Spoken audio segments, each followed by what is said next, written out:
But this is a good thing, and it is a good day in Kalamazoo with all of you turning out to compliment and praise Tim Bartik, who's in our community and writing this book.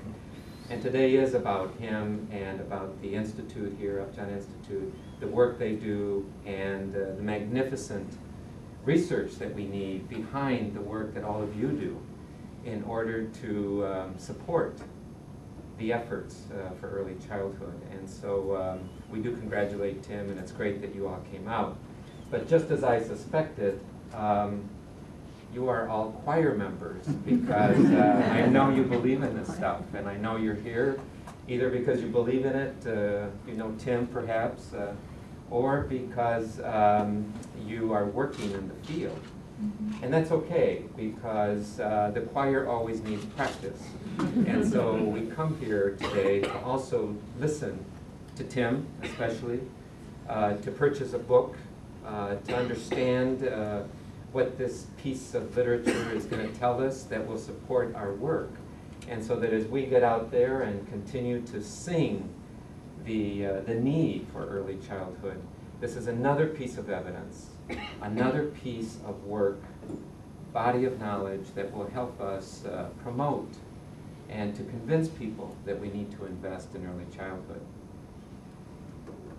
Some time ago, I was a school psychologist, and I remember working for kindergarten screening, roundup, they called it.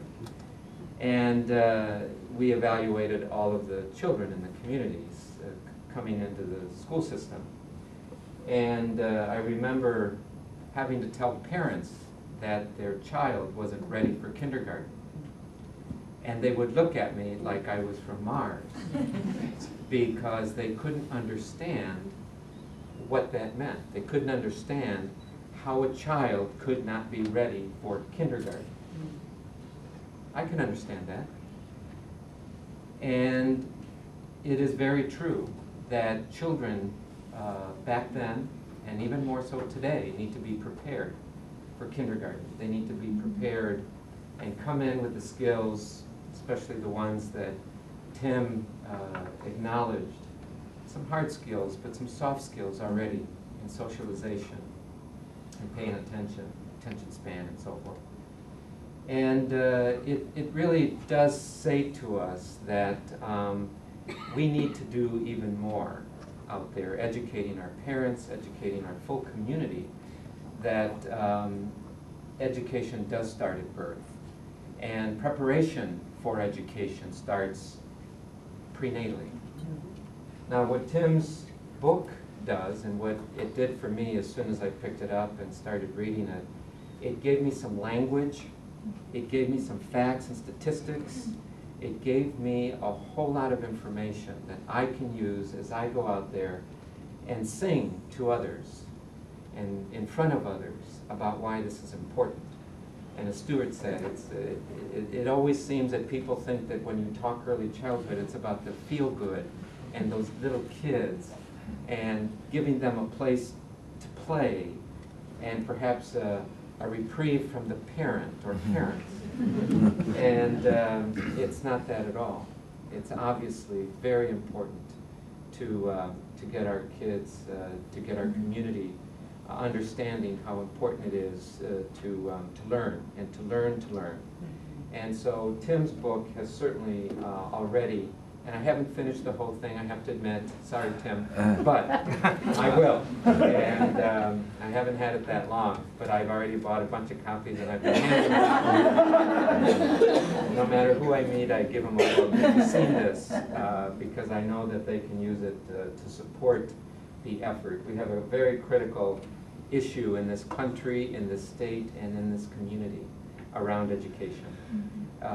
We must pay attention to what's going on because we are falling behind extremely fast. And we used to be at the top of the pile internationally in terms of education. We were first globally. Now we might be anywhere between 9th and 15th. So it is a critical issue. And I think what Tim's book does and I think this is the nut we can't crack, and that is, what is the return on investment? That is the key, the return on investment, because it's not putting money at this level into children playing. It is putting money into investing in our kids. They are what we're going to count on in the future. And it's for us, and it's for our neighbors, it's for our families, it's for our country, actually, because we need that. So, Tim's book, all of you are leaders, all of you have organizations, promote it, put it in the hands of people, because there's a lot of good practical information in there. It may look scientific, which it is. However, it is very practical, it has great examples, and you can use those as you talk to people. From the Kalamazoo Community Foundation, the Board of Trustees has made education our top priority, and we have been investing in education in the community for many, many years. However, the focus on education means that we are emphasizing education everywhere we can with all of our grantees, our donors, and though we do a lot of other things, the focus is on education. And so we will partner with you, work with you, and make sure that we're all hand in hand working to make sure that the choir gets louder and louder. Thank you.